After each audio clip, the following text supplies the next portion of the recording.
રાજ્ય સરકાર દ્વારા રજૂ કરવામાં આવેલા સામાન્ય બજેટમાં ગુજરાતના 6 બંદરો પોરબંદર, નવલખી, ભાવનગર, ઓખા, બેડી તથા મગદલાને વિકસાવવાની જોગવાઈ થઈ છે.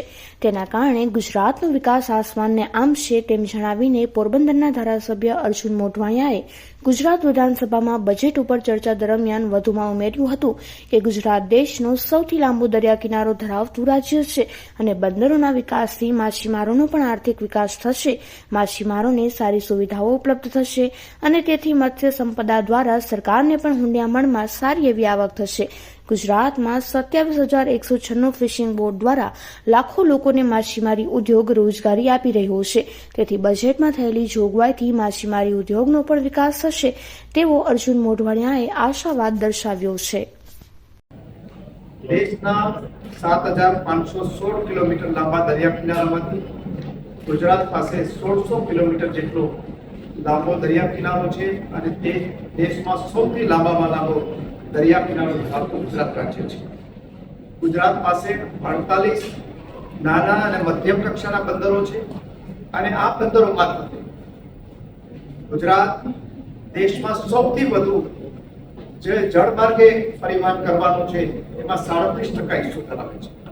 એ ઉપરાંત ગુજરાતના નાના અને મધ્યમ બંદરોમાંથી જ દેશના લગભગ તમામ નાના અને મધ્યમ બંદરોમાંથી જે જળ પરિવહન થાય છે એમાં 62% હિસ્સા સાથે ગુજરાત દરિયા કિનારાની અંદર જળમાર્ગનો ઉપયોગ મારફતે વધારેમાં વધારે પરિવહન કરતું રાજ્ય બને છે.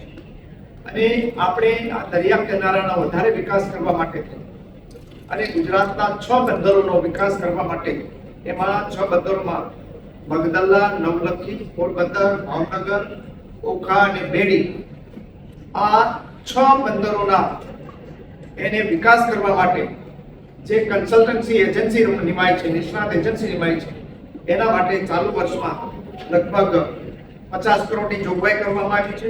તે ઉપરાંત દેશના તમામ રાજ્યો પૈકી માત્ર ગુજરાત રાજ્ય જેવું છે કે જેણે ગુજરાત મેરીટાઈમ યુનિવર્સિટી બનાવી છે. એમાં મેરીટાઈમ મેનેજમેન્ટ અને મેરીટાઈમ લો છે ઇન્ટરનેશનલ, એનો અભ્યાસ કરાવવામાં આવે છે. એ ઉપરાંત દરિયા કિનારાની અંદર આપણે સૌથી વધારે મત્સ્ય ઉદ્યોગની કામગીરી કરનારું રાજ્ય પણ ગુજરાત છે.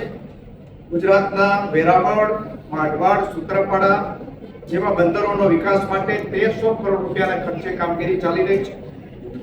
ગુજરાતની અંદર માછીમારો પાસે 27,196 નાની મોટી બોટ છે અને એમાં લગભગ 9 લાખ મેટ્રિક ટન જેટલું મત્સ્ય ઉત્પાદન થાય છે, જેની કિંમત 15,000 કરોડ કરતા વધારે છે.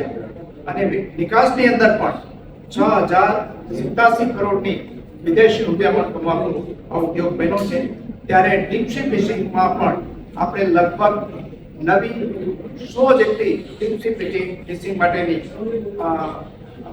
બોટ તૈયાર કરી રહ્યા છે.